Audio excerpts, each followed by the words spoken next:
Muito bom dia a todos.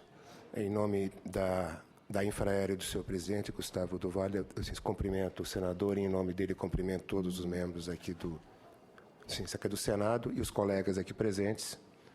E vou fazer um breve preâmbulo aí do que representou para nós a Copa. Para a Infraero, a partir de 2009, 2010, começou a acontecer assim,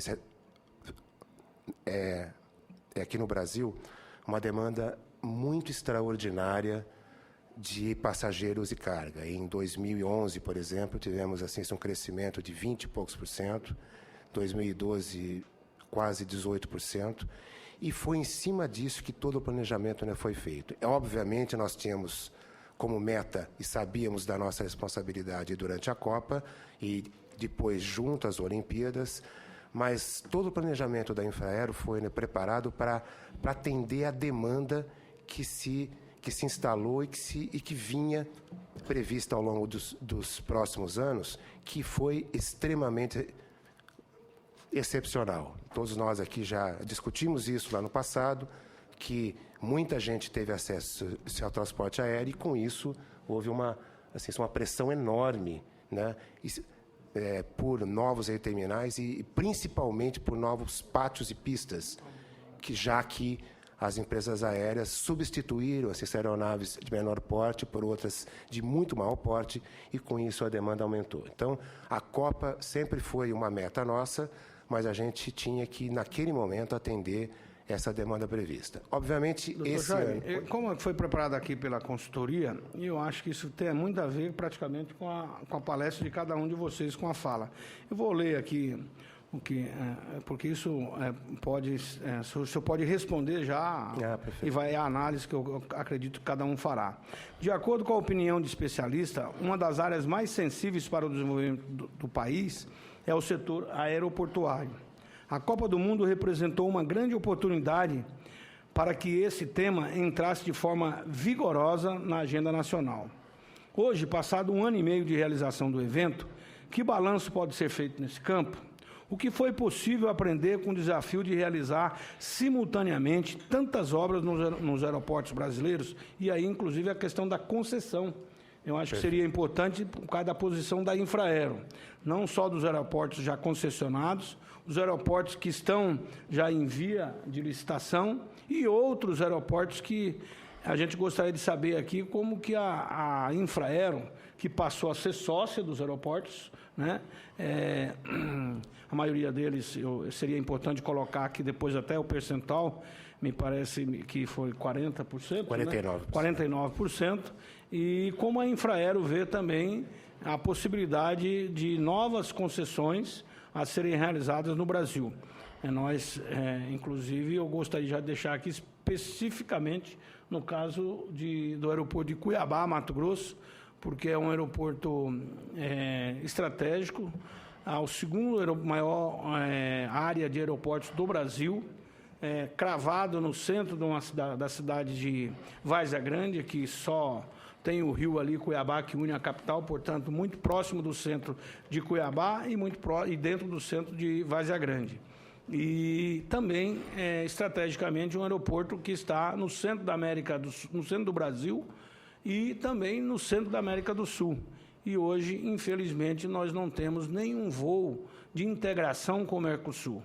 E nós, do Mato Grosso, entendemos que esse aeroporto poderá muito bem, não só servir para a integração do Mercosul, não só na questão de passageiros, mas também na questão de cargas. E nós conhecemos um projeto antigo da Infraero, e eu gostaria que isso também pudesse ser abordado, se não já na apresentação, na segunda fase. Ok.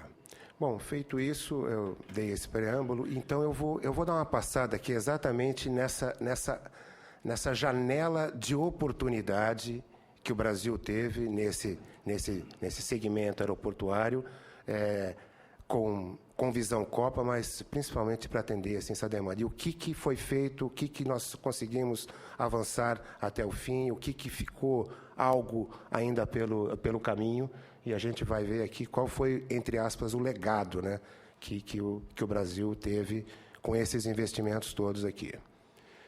Bom, esse é o rol que eu selecionei dos aeroportos de intervenção que a gente teve ao longo desses anos aqui, uns diretamente voltados à Copa, outros que foram considerados estratégicos para que, naquele momento, a gente tivesse vários pátios e várias pistas para poder atender a demanda prevista.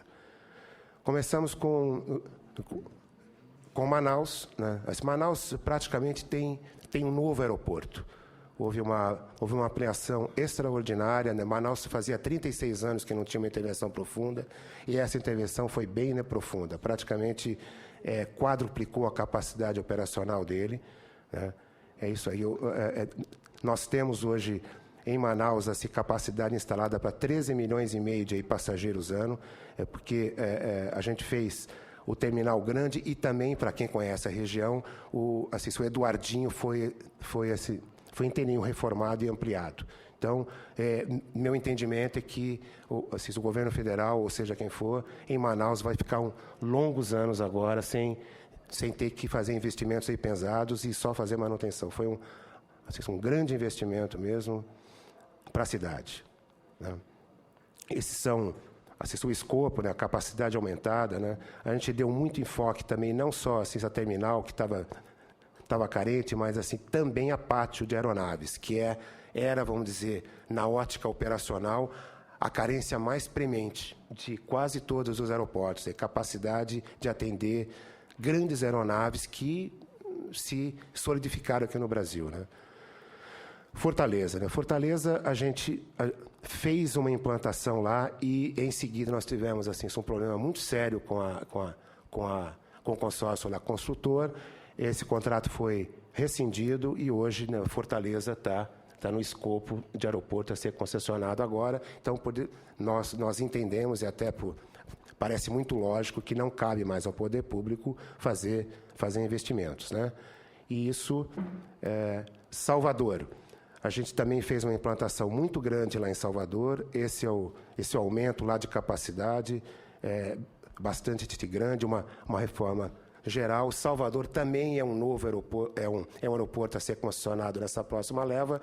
Nós estamos lá acabando, vamos dizer, o que nós entendemos que seja uma fase do nosso projeto de ampliação, né, para dar, vamos dizer, dignidade operacional a ele, para que o futuro concessionário venha e pegue, pelo menos, um estágio já mais consolidado. Isso foi o que foi feito lá em Salvador, novos check-ins, novos equipamentos. Isso foi uma reforma bastante ampla, né?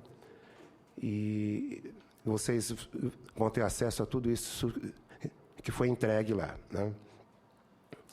Pátio foi bastante ampliado. Salvador era bastante estratégico para atender Copa do Mundo, porque havia uma aviação executiva muito forte lá, né, prevista, e isso deu aí capacidade ao aeroporto.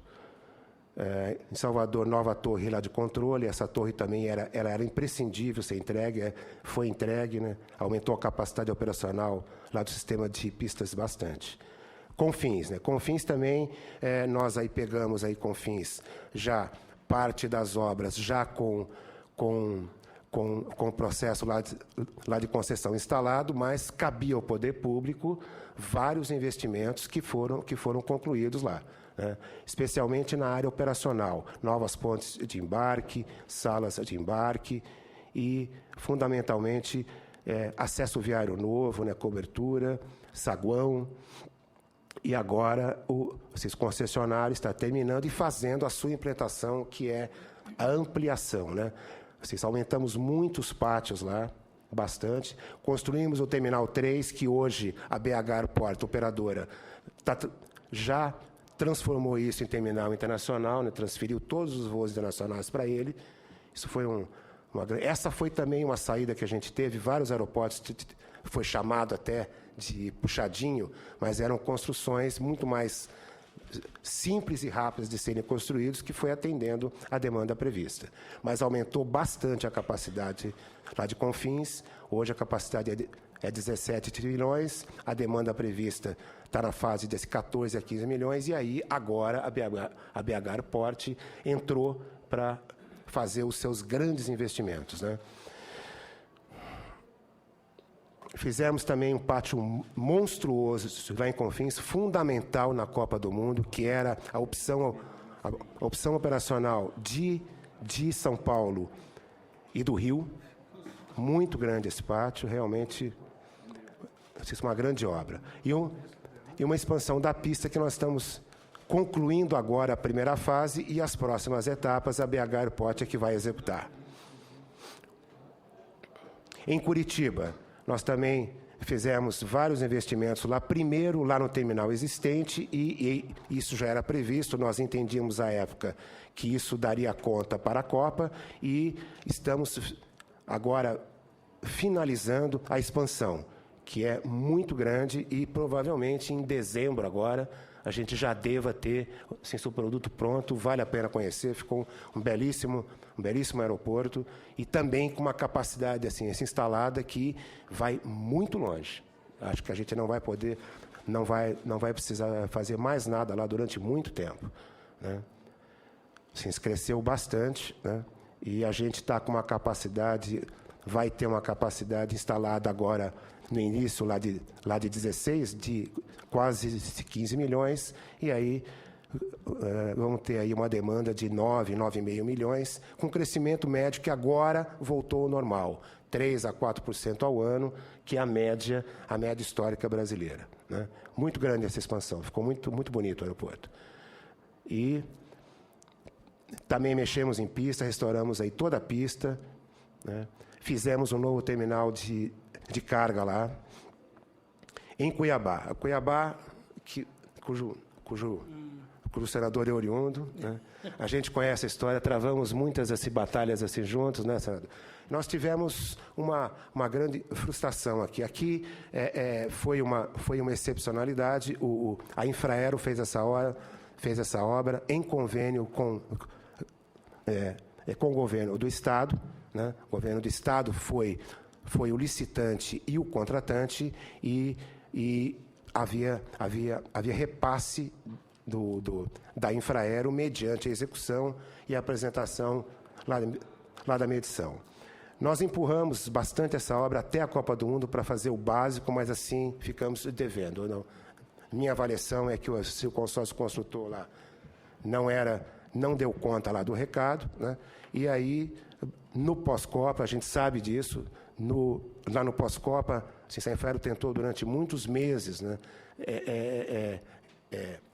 trazer para ela esse contrato, não foi possível por uma série de coisas, né, trazer para a própria Infraero, e depois de longos entendimentos, essa é a notícia boa. Em novembro agora foi assinada a ordem lá de serviço pelo governo do Estado, e agora a gente tem um prazo de 7 a 8 meses aí para acabar essa obra, porque nós ficamos devendo lá em Cuiabá. A gente sabe disso, a gente fez alguns investimentos e supriu isso, né, na Copa do Mundo com uma operação bastante fina lá. Por isso é que, voltando às suas palavras, senador, assim, vamos dizer, a gente não teve nenhum impacto assim, operacional. Mas a gente agora acredita que vai acabar, e tem tudo para acabar, e vai ficar um belíssimo aeroporto, né? Mas até que a gente chegasse à Copa, a gente insistiu nesse contrato, porque todos nós aqui sabemos que assim, se o poder público, quando rescinde um contrato, ele tem um tempo muito grande da volta de um novo contrato. Tem justiça, tem um monte de coisa. Então, a gente insistiu para ter um mínimo de dignidade operacional para a Copa, e agora retomamos isso junto ao governo do Estado, que continua o contratante. Mas, assim, ampliamos estacionamentos, assim, instalamos vários equipamentos lá. É isso, basicamente, sobre, né, Cuiabá. A parte nova agora corre para a gente, em 8 meses, 7 a 8 meses, acabar tudo e entregar o que o Estado merece, sem sombra de dúvida. Galeão, né? Galeão também, esse aeroporto que no meio lá do caminho passou por um processo de concessão, mas cabiam vários investimentos ao poder público, grandes investimentos, até que viabilizar a própria, né, concessão. Aí intervimos lá nos terminais existentes, fizemos uma grande ampliação, uma recuperação geral do aeroporto, né? A Infraero fez isso, para o escopo, né, Copa do Mundo, né? Essa é a parte que ficou pronta durante a Copa. Fizemos uma intervenção também bastante grande lá no Terminal 2. Esse, sim, ficou muito já com alguma ampliação. Pátio e pista, também uma grande recuperação, uma expansão lá de pátio, adaptação dele aos novos aeroportos assim, às novas aeronaves assim, gigantes. Né? Tivemos em toda essa área vermelha que vocês estão vendo aqui. Né? E para a Copa do Mundo foi um aeroporto bastante demandado. Né? Porto Alegre, também fizemos uma intervenção lá no terminal existente, iniciamos a obra da expansão, mas também tivemos assim, um insucesso lá. Então, dedicamos basicamente a pátio. Infelizmente, lá o consórcio, né, construtor, também não avançou. Né, e agora, como é assim, um aeroporto que foi a concessão, a Infraero terminou os seus investimentos na expansão de pátio e do terminal que operou para a Copa, e agora um novo concessionário que vai fazer a grande expansão dele. Tem um projeto muito interessante lá para Porto Alegre. Uma área muito difícil de se trabalhar, muito alagada, e tivemos muita dificuldade técnica lá. Mas, de qualquer maneira, em termos de capacidade, a gente está atendido. Não está estourado e está atendido. Em Foz também fizemos uma grande intervenção, uma reforma e ampliação. Esse acabou também a tempo. Né? Destino turístico, grande parte de quem veio para cá foi para Foz também. Foi uma demanda muito grande. Também crescemos aí bastante lá em Foz. São Gonçalo do Amarante, né, o novo aeroporto lá de Natal, que foi também concessionado, cabia a Infraero fazer todo o lado aéreo do aeroporto. Investimentos em pátio, em pista, acesso viário, concluímos em tempo e hábil, e aí a concessionária entrou e fez a sua parte concomitantemente. Aqui tivemos também um desafio enorme pela localidade dele. Né? Mas assim, concluímos em tempo. Macapá, fizemos também uma grande ampliação lá de pátio, e agora retomamos, estamos assim, retomando no terminal, fizemos uma intervenção, construímos um MOP lá, bastante grande, ficou muito bacana, isso atendeu a demanda, e agora voltamos a mexer com obras novas lá. O novo terminal, que agora está voltando a ser construído. Em Goiânia, a gente fez também um grande investimento na época, um médio investimento à época para atender a Copa do Mundo, e aí foi atrás de retomar o assunto. Né? Goiânia, outro aeroporto que também a gente ficou devendo, a gente sempre reconheceu isso, e agora deu certo, e provavelmente agora em janeiro ou fevereiro já temos um grande produto, que é o terminal novo, e em seguida, provavelmente no fim de 2016, já teremos pistas e pátios novos, e aí atendemos assim, uma demanda antiga, que era de recuperar e voltar a fazer a expansão lá de Goiânia. Também muito grande, vamos ter aí capacidade para 5 milhões de passageiros ano. Em Aracaju, também, nós estamos ampliando pista, pátio, fazendo toda a adaptação, uma grande expansão, né? Estamos andando com ela. Florianópolis, nós também fizemos uma intervenção lá no terminal, muito pequena, e começamos a obra do novo no terminal, e começamos obra de pátio e de novas taxiways, enfim, área operacional. A área operacional continua, né? Mas lá no terminal também tivemos uma frustração lá do consórcio, do construtor, muito grande, rescindimos o contrato, e como entrou para a concessão, nós agora vamos aguardar o novo concessionário a fazer isso. Né? Mas entregamos muita coisa para a Copa lá. Foi um aeroporto também bastante importante para a Copa do Mundo, que era, vamos dizer, era onde você tinha saída para Porto Alegre ou para Curitiba, caso houvesse algum problema operacional. Esse é o projeto do novo aeroporto, e a gente acabou dando uma parada nisso, nessa condição que vocês estão vendo, que infelizmente o consórcio construtor lá quebrou, literalmente, né, quebrou, e não vai mais à frente. Puxa, eu fiz alguma coisa errada aqui. Deixa eu ver.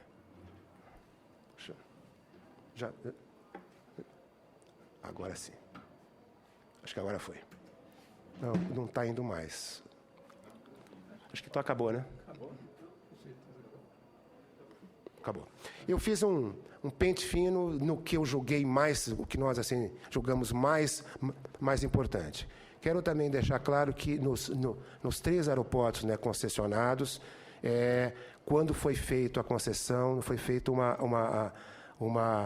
o chamado anexo 3, que é um adendo lá do próprio edital, e foi para o contrato, e coube a Infraero também alguns investimentos, um especialmente bastante grande de lá em Guarulhos, que foi toda a parte de recuperação de pista e novas taxiways, e também toda a terraplanagem do novo Terminal 3, que quem conhece. Então, quando a concessão entrou, esse foi a parte da Infraero do governo federal. Quando a concessão entrou, ele já começou a construir o terminal. Guarulhos, eu sou de lá, sempre foi um drama, ali o terreno é de turfa, né? Muito, muito difícil, e esse foi um grande benefício ao país para a concessão, e assim, se agregou muito em valor, uma obra muito pesada, feita pelo Exército Brasileiro, tal qual São Gonçalo, sob essa fiscalização da Infraero. Aqui em Brasília também fizeram alguns módulos operacionais, fizemos uma recuperação lá do terminal, e quando o concessionário assumiu, o que cabia ao governo federal via Infraero estava, né, concluído. E a mesma coisa lá em Viracopos. E, quanto a Galeão, assim, se a Confins, caminhamos juntos, né? E agora nós estamos saindo fora disso, ou seja, e agora toda a parte nova vai caber aos novos concessionários que já estão operando, que já estão assim, construindo. Por isso tudo, minha avaliação, a avaliação da Infraero, pesquisas foram feitas, né, na época, e realmente é o que o senador comentou, eu aqui faço um reforço disso. Havia uma síndrome de que aeroportos seria o problema da COP. Eu me lembro, o senhor Ricardo Teixeira falou aeroportos, todo mundo já... Você acha que lembra disso? E realmente a gente, vamos dizer, o que não concluímos muitas coisas, não concluímos outras, mas o que fizemos não foi motivo para os aeroportos serem aí mal operados. Fizemos, sim, um investimento muito alto na área operacional, com equipes totalmente dedicadas a isso, e as pesquisas que foram feitas à época demonstraram que os aeroportos foram muito bem, bastante razoavelmente ou bem avaliados para a Copa do Mundo. E, do ponto de vista prático, o que a gente não acabou, a gente deu uma travada. Obviamente, hoje as condições de esse recurso são outras, mas ainda assim, a Infraero hoje está fazendo Goiânia, está fazendo Vitória, Macapá, Curitiba, etc. Vários aeroportos ainda, e também não vamos não esquecer que aqui ficaria uma lista monstruosa, os outros 60 aeroportos, que não são, os 50 e poucos aeroportos que não eram para a COP, que não são tão visíveis assim, que estão sendo recuperados aí também, Tabatinga, Tefé, etc. A Infraero, assim, é uma empresa que ela tem essa missão, quer dizer, ela não cuida só do que interessa à iniciativa privada, ela cuida principalmente do que interessa ao país, né? Manter, assim, operacionalmente os dezenas de aeroportos importantes aí no seu país. Mas agora vamos ficar para as perguntas, que acho que a gente vai mais ao ponto. Acabou de chegar também a representante do Ministério das Cidades, a doutora Luísa Gomide de Faria, que eu gostaria de convidá-la para estar aqui presente. E vamos passar já a palavra ao secretário de Fiscalização de Infraestrutura do TCU, Dr. Rafael Jardim Cavalcante. Bom dia. Desculpa o atraso. Senhor presidente, Sua Excelência... Perdão. Aqui também, só o posicionamento aqui já preparado pela consultoria. O Tribunal de Contas tornou-se público que Pela consolidação das fiscalizações realizadas, a conta final das obras preparatórias da Copa do Mundo ficou em 25,5 bilhões. Além de atrasos importantes nos cronogramas de execução dos projetos, identificaram-se obras não entregues e a necessidade de repactuação de programas, com possibilidade de rescisão contratual em determinados casos. Nesse sentido, na opinião do representante do TCU, quais seriam as grandes lições a serem extraídas pelo país para o planejamento de grandes eventos, como o caso da Copa, e agora teremos as Olimpíadas a ser realizadas no Rio de Janeiro, que também é um grande desafio para o Brasil e, sem dúvida nenhuma, também uma grande oportunidade para o país. Senhor presidente, Sua Excelência Senador Wellington Fagundes, ilustre representante da Infraero, doutor Jaime Parreira, ilustre representante do Ministério do Turismo, doutor Neurisvaldo Lima, doutora Luísa Gomide, prazer em revê-la, representante do Ministério das Cidades, Suas Excelências, demais parlamentares presentes, senhoras e senhores, é com muita honra que o Tribunal acolhe o chamamento do Senado Federal para discutir o tema tão importante, que é expor aos olhos do controle externo qual foi o aprendizado desse grande evento que foi a Copa do Mundo de 2014. O Brasil fez um massivo investimento em infraestrutura, um monumental investimento. Algum legado ficou, outro está a caminho, outro não vai acontecer. E desse retrato, diante das fiscalizações que nós fizemos e nos nossos olhos gerais para tudo aquilo que aconteceu, é interessante que a gente medite, porque, sem dúvida, que a gente cavou literalmente oportunidades para conseguir, por meio desse aprendizado, até discutir o nosso escopo legislativo em razão dessas oportunidades, algumas delas perdidas. Então, eu havia feito uma apresentação demonstrando como foi o controle do Tribunal de Contas da União, presidente, sobre essas fiscalizações para a Copa do Mundo. E diante da pertinência da ponderação que Vossa Excelência fez, eu pretendo, é necessário que se demonstre qual o critério que nós utilizamos para fiscalizar, mas acho que ainda mais importante é meditar, conversar sobre aprendizado, para dele a gente conseguir tirar recorrências e sair daqui melhor, inclusive com propostas eventuais de como aprimorar a nossa legislação para que a gente consiga mais eficazmente investir em infraestrutura nas novas oportunidades. Principalmente nesses investimentos em infraestrutura, o Tribunal ele é auxiliar do Congresso Nacional no controle externo da República, né? E em 20 anos, nesse ano que vem, agora em 2016, nós completamos 19 anos do que a gente chama do Fiscobras, que são informações recorrentes e investimentos de infraestrutura que o Tribunal de Contas da União informa o Congresso Nacional para respaldá-lo na decisão de colocar ou não dinheiro naquele investimento de infraestrutura. São fiscalizações contínuas e tradicionais. Nós vamos entrar no próximo ano, no nosso 19º ano. A Copa do Mundo entrou também nesse rol de fiscalizações.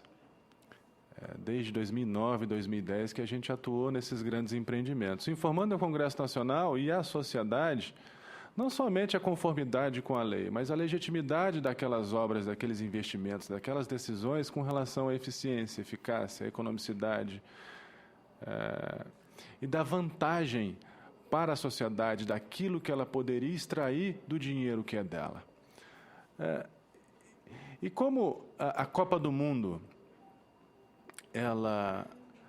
os investimentos, eles não eram isolados, eles tinham uma interconexão entre eles, todos os investimentos, todos os 25,5 bilhões realizados, ele tem um objetivo muito claro, que é a realização bem-sucedida do evento esportivo Copa do Mundo, e um objetivo muito claro de deixar uma herança positiva à sociedade. Eles não poderiam, de forma alguma, ser vistos de forma isolada. Nunca. E o Tribunal de Contas da União, ciente dessa necessidade de ver os investimentos de forma integrada, ele decidiu concentrar num único relator a avaliação de todos os investimentos. Então, a estratégia foi realizar as fiscalizações, levar o ministro relator da Copa, ele levava ao plenário do Tribunal de Contas da União, as decisões eram prolatadas e imediatamente, senador, imediatamente informadas ao Congresso Nacional, às comissões específicas do Congresso Nacional, para que a sociedade, aos olhos do Legislativo, que ela votou para estar ali, conseguisse estar ciente de como aqueles investimentos estavam sendo feitos. E aí, eu acredito que para contextualizar como essas fiscalizações do TCU foram feitas, essa transparência que foi colocada aí seja mais importante. Porque a fonte de recursos, esses 25,5 bilhões de reais, era das mais diversas possíveis. E essa particularidade de cada tipo de investimento, de cada fonte de recurso, ela tornou a fiscalização do Tribunal de Contas da União, como também do Legislativo Federal, distinta para cada investimento. Existiam recursos do empréstimos, operações bancárias do BNDES, existiram operações e existem da Caixa Econômica Federal, existiram investimentos diretos do Orçamento Geral da União nos portos e aeroportos realizados pela Infraero, e existiram também investimentos estaduais, municipais e até privados, de forma que o controle eficiente e eficaz, para não haver uma invasão constitucional do Tribunal de Contas da União nas competências próprias dos TCEs e TCMs, os Tribunais de Contas dos Estados e Municípios, exigiram um intercâmbio muito grande de informação, uma sinergia grande de diálogo com todas as instituições incumbidas de controlar a Copa, Ministério Público Federal. Por exemplo, no caso dos estádios, não houve um pingo de dinheiro diretamente aplicado do Orçamento Geral da União nos estádios. Todos eles foram financiados pelo BNDES, até o limite de 400 milhões de reais. Mas, ora, numa operação bancária em que não existe propriamente uma transferência patrimonial, o que legitima a fiscalização do Tribunal de Contas da União nesses empreendimentos? São olhares diferentes. Da mesma maneira, e muito importante para essa reunião, nas obras, nos investimentos de mobilidade urbana. Existiram PPPs, parcerias público-privadas tocadas nos estados, existiram investimentos diretos dos estados, mas 52, 51, depois mudou para 49 empreendimentos, eram financiados pela Caixa Econômica Federal. Operações bancárias. Então, em princípio, o Tribunal de Contas da União não teria legitimidade, em razão de não haver a transferência patrimonial, de fiscalizar diretamente para e passo em campo o empreendimento, inclusive com relação aos seus prazos. Os olhares do Tribunal de Contas da União, por exemplo, para as obras de mobilidade urbana, são o que a Caixa Econômica Federal, como dona do dinheiro que está sendo emprestado, tem que olhar nesses empreendimentos para, garantir que os recursos do FGTS, que era a fonte do recurso, fossem bem aplicados. 2, como operadora financeira e com uma fonte muito particular de recursos, que é o FGTS, existe uma peculiar diferença entre uma operação bancária tradicional, onde você só deve garantias, e uma operação oriunda de um fundo muito próprio, em que ele autoriza investimentos numa linha muito particular, que envolve a necessidade daqueles recursos angariarem benefícios na sociedade, por exemplo, nas obras de mobilidade urbana. Questão diferente foi nos portos e aeroportos. Como o recurso era aplicado diretamente pela União, por meio dos estatais, ou da CEP, que era a Secretaria Especial dos Portos, o Tribunal de Contas da União pôde acompanhar de forma muito par e passo cada meandro cada passo que foi dado. E aí é interessante aqui reconhecer e testemunhar, digo isso, eu acompanhei muito de perto cada licitação de cada aeroporto que foi feito. A predisposição da Infraero em corrigir qualquer eventual irregularidade, mínima que fosse, que o Tribunal de Contas da União apontava. Houve fiscalizações nos editais. Era importante que assim o fosse. Antes de qualquer irregularidade acontecer, sob pena dos investimentos importantes para a Copa não acontecerem, o Tribunal de Contas da União fiscalizava os editais, ouvia a Infraero e ela imediatamente, e posso dizer vários casos, no Galeão, em Confins, em Manaus, acho que em quase todos, ela estava pronta a dirimir aquelas eventuais irregularidades. Se atrasos aconteceram e aconteceram, eu acho que ao final a gente pode verificar o nosso ponto de vista sobre por que atrasou, por que as empresas quebraram, por que os prazos estouraram, e eu acho que isso aqui pode ficar dessa conversa, senador. Certamente não foi pela boa vontade da Infraero em bem aplicar o recurso e resolver os problemas necessários para que a Copa acontecesse.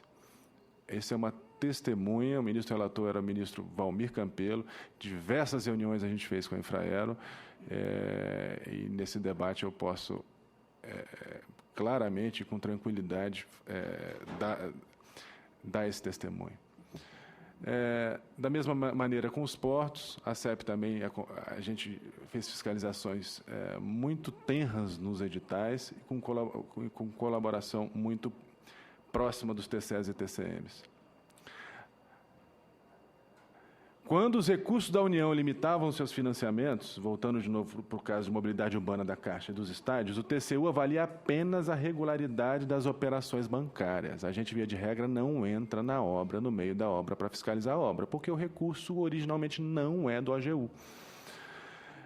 Então, isso envolve, na verdade, na avaliação de regularidade dessas operações, a finalidade do recurso, daquele empréstimo bancário, no caso do BNDES, subsidiado, e a probidade dos investimentos.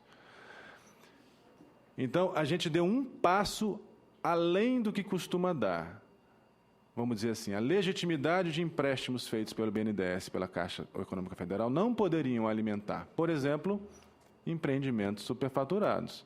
Então, aos olhos da Caixa e aos olhos do BNDES, elas haveriam de fazer uma análise mínima necessária, é claro que não idêntica ao dono do recurso, para que se garantisse que não se estava financiando empreendimentos superfaturados ou inviáveis. Se o recurso era para a Copa e o empréstimo envolvia condições especiais para a Copa, financiar empreendimentos que certamente não iam ficar prontos para a Copa e iam extrapolar a finalidade do recurso. Eram condições muito especiais de empréstimo, e isso nós fizemos, e a gente pode contar essa história. Tentando entrar mais agora nos resultados, as fiscalizações do tribunal nesses 4 ou 5 anos, nos portos, aeroportos, arenas, mobilidade urbana, turismo, fiscalizou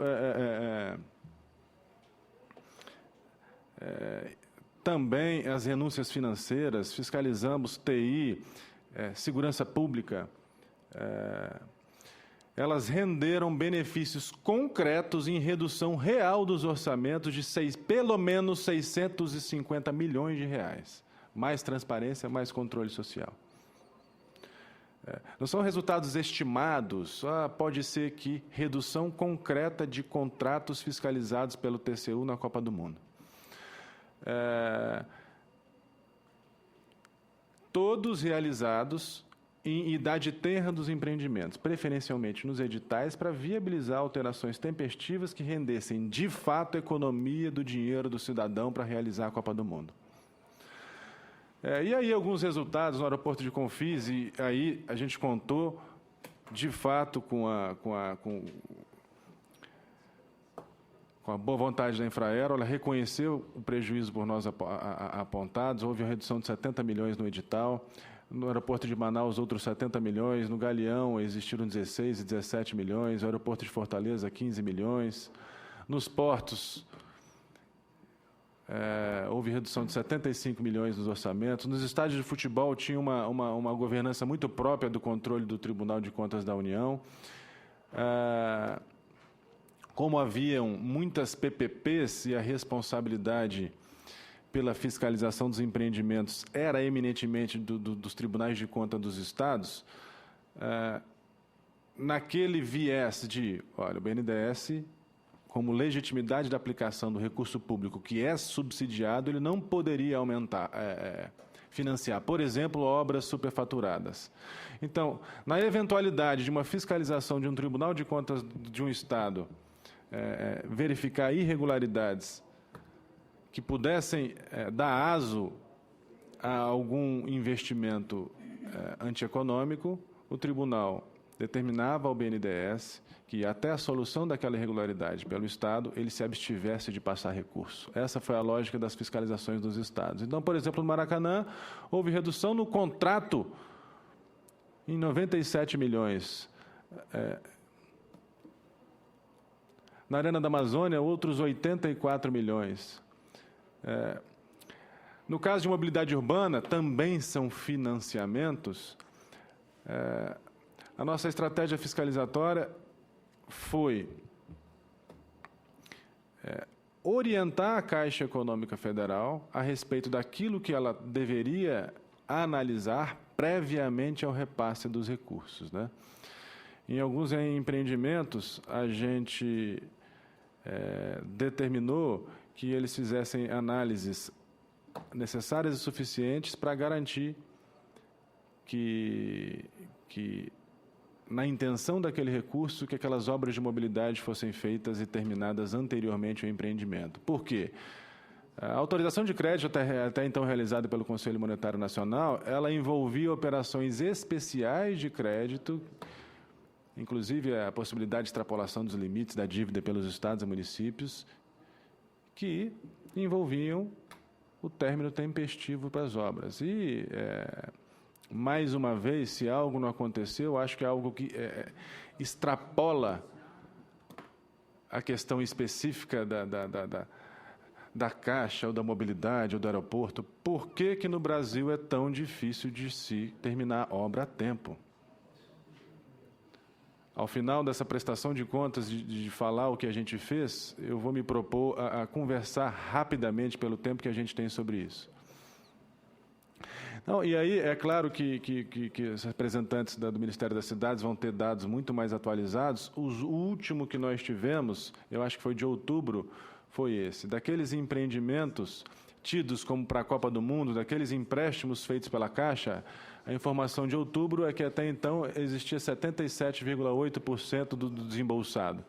Se isso for trespassado para a cidade sede, em Belo Horizonte, 94,7% dos financiamentos dos repasses já haviam sido feitos. O que está em vermelho são as obras que, por um ou outro motivo, saíram da matriz de responsabilidades da Copa. Em Brasília, 48,8%, em Cuiabá, 72%, e tem toda uma questão particular nas obras de Cuiabá. Senador, se o senhor quiser, fico pronto para responder qualquer pergunta. Em Curitiba, 83%, Fortaleza, 31,5%, Manaus, os empreendimentos, então, tidos, eles não aconteceram, não houve repasse. Natal, 68%, Porto Alegre também não houve repasse para a obra de mobilidade tida para a Copa. Recife, 92,4%, Salvador também não teve, São Paulo, idem. E, no caso dos aeroportos, a previsão era de 2,66 bilhões, contratado 4,41, e existia ainda investimentos nos aeroportos concedidos de 3,62 bilhões. Eu acredito que o doutor Jaime Parreira tenha identificado muito bem, naqueles empreendimentos que, porventura, não tenham ficado prontos, qual é a situação deles. E eu posso também, na fase de perguntas, identificar o que o tribunal tem feito, quais as fiscalizações que existem, o que a gente pode fazer. Agora, os aeroportos concedidos são uma situação muitíssimo particular. alguns investimentos a cargo das... quais eram os aeroportos concedidos, né, que eram tidos como da Copa do Mundo? Guarulhos, Viracopos, São Gonçalo do Amarante, Brasília, Galeão ainda não tinha sido concedido, né? Alguns alguns investimentos, de fato, eles não ficaram prontos exatamente conforme a exigência editalícia na época da concessão, não ficaram prontos para a Copa.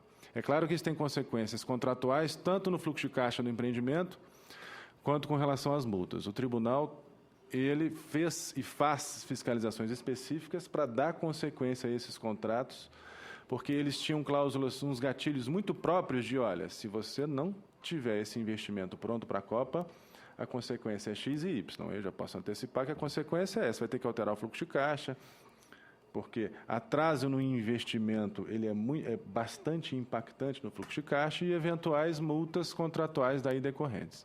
Seria interessante, inclusive, presidente, que representantes da ANAC pudessem testemunhar como é que foi essa relação com as concessionárias para a Copa. E o pós-Copa, isso toca muito particularmente a Infraero, e essa experiência surgida dos aeroportos concedidos. Ela toca a Infraero, mas toca todas as empresas públicas, que é o seguinte: a Infraero hoje ela é sócia 49% de todos os aeroportos concedidos. Ou seja, ela tem minoritárias. Tem minoritárias como tem o Banco do Brasil, como tem a Caixa, como tem o BNDES Par, como tem diversos Correios. Nos últimos 4, 5, 6 anos, tem havido um expressivo aumento de recurso público das estatais por meio de suas minoritárias.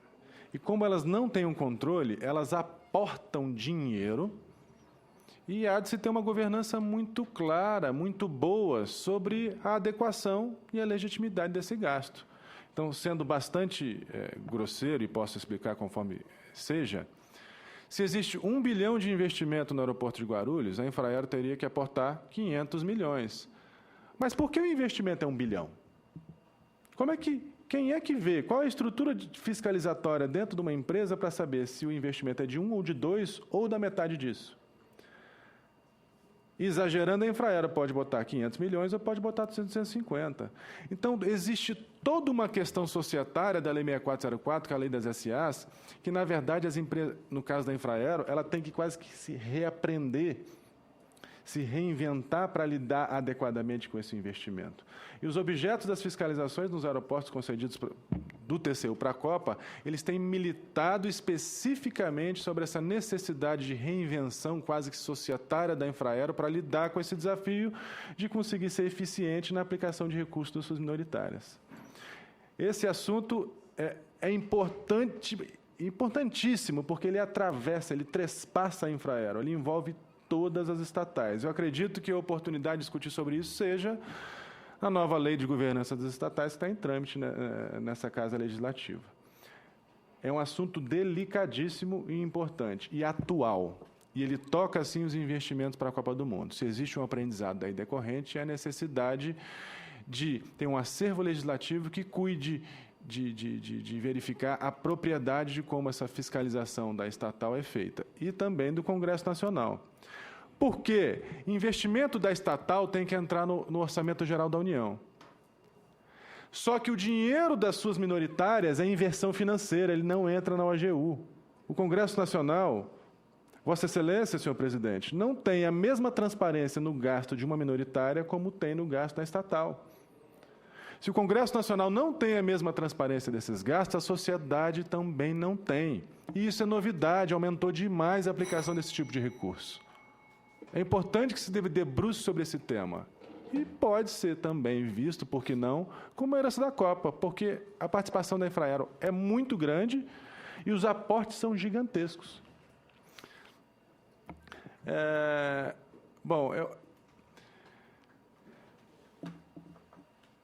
Existiram, portanto, nessas fiscalizações, mais do que as avaliações editalícias, atrasos. Agora, por que as obras atrasam e por que as empresas quebram? Eu vou começar logo pela mais difícil, e algo, inclusive, que exige de nós, controle, Tribunal de Contas da União, sim, uma meditação. Se for verificar de forma recorrente,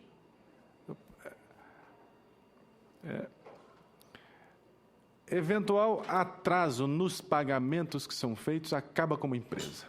Uma empresa com um orçamento muito justinho, que está com lucro baixo, e uma empresa de médio e pequeno porte, ela não tem condições de sustentar investimento de uma obra por 3 meses que sejam. Atraso em pagamento de 2, 3 meses, racha, acaba com uma empresa.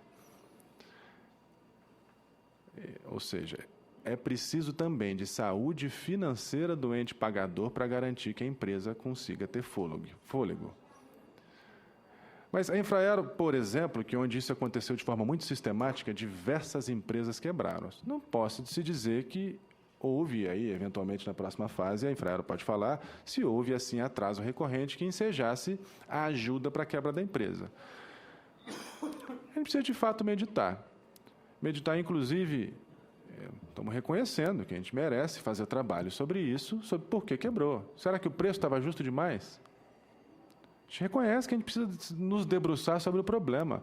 Foi algo muito pontual em 3, 4 aeroportos que as empresas não conseguiram fazer os investimentos. Literalmente quebraram, deram prejuízo a todo mundo.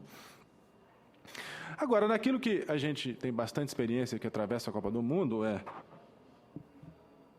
Bom, eu vou dar a resposta, que todo mundo sabe, mas mais importante é a gente imitar desse porquê. Obras atrasadas. Quanto mais tenra o nível de detalhamento do projeto, quanto pior o planejamento, maior a chance de tudo estar errado, inclusive atrasar e inclusive de a empresa quebrar. Sim, mas e por que é difícil? Por que é tão difícil contratar um projeto bom? Isso aconteceu na Copa. Bom, planejamento exige tempo. Se tiver que colocar o principal motivo por que é tão difícil fazer bom projeto, é que não é raro se vir com uma lei orçamentária anual, que vem às vezes em fevereiro, exigindo 10 milhões de reais ou 50 milhões de reais, 100 de milhões, uma obra que tem que ser empenhada até 31 de dezembro. Essa é a principal reclamação dos gestores que a gente capacita, inclusive, pelo Brasil afora. Acho que não tem uma unidade da federação que não tenha ido e que não tenha escutado a mesma coisa. Gestor, muitas vezes faz coisa errada, não é para se locupletar, botar dinheiro no bolso. Ele faz a coisa errada para dar certo no tempo que ele tem. Então, você tem que, em fevereiro, licitar projeto, contratar projeto, fiscalizar projeto, receber projeto, fazer orçamento, licitar a obra e empenhar até 31. Senão perde o dinheiro e nada acontece. É uma realidade. É uma realidade que a legislação não tem resolvido. Que ela começa desde a votação da lei orçamentária na... Eu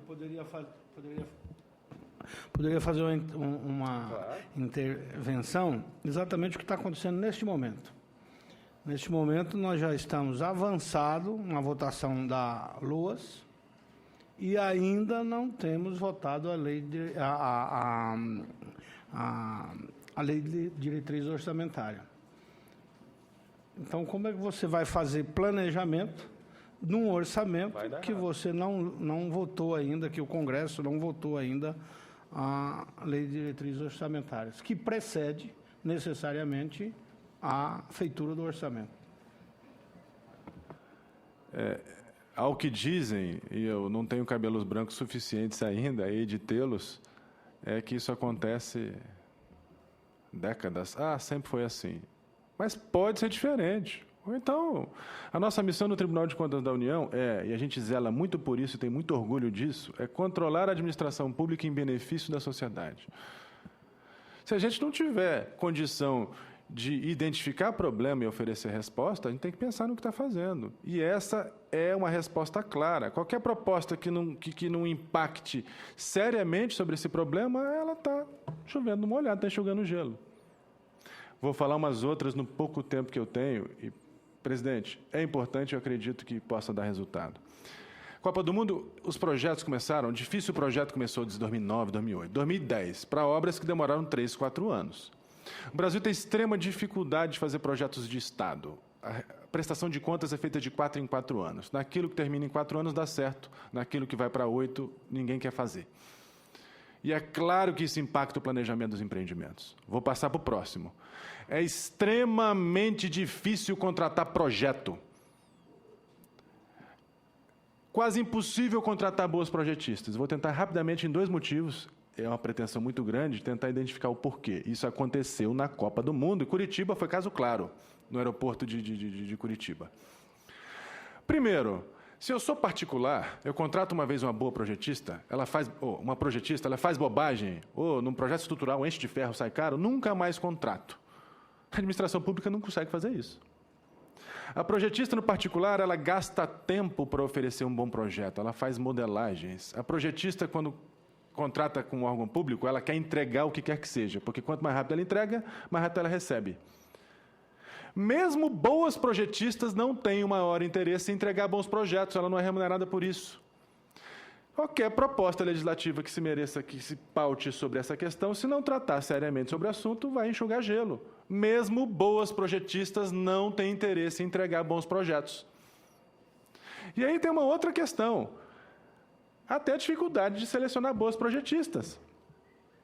Porque hoje a técnica e preço, ela vira preço e preço. Na verdade, você seleciona empresas por qualificação de papel. Tem que demonstrar profissional que tenha 10 anos de experiência, tem que demonstrar AB, todo mundo tem nota máxima. Você nivela por baixo e... Bom, essa a gente ofereceu proposta. As técnicas de preços, elas têm que pontuar não a experiência da contratada, mas o potencial produto que ela pode apresentar. Tem que pontuar a metodologia, não tem que pontuar a experiência.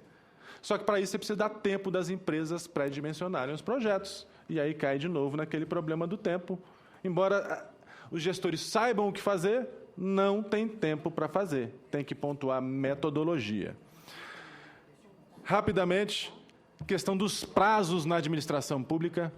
Dimensionamento de prazo é disciplina, é quase que projeto. Tem que fazer o diagrama PERT-CPM, isso leva tempo. Precisa de empresa especializada. Se já se contrata uma empresa para fazer projeto, por que não se contrata a empresa para dimensionar o prazo, o PERT-CPM? Sai barato, sai rápido. Rapidamente. Bom, eu acho que, de repente, deixa para as respostas. Eu acredito que existem recorrências que a gente pode e deve aproveitar. Me perdoe o tempo tomado, me perdoe se eu extrapolei alguma coisa, eu estou pronto para responder a Vossas Excelências, senhoras e senhores, qualquer eventual dúvida que possa aparecer. Senhor presidente, muito obrigado, principalmente pela paciência, viu? Obrigado.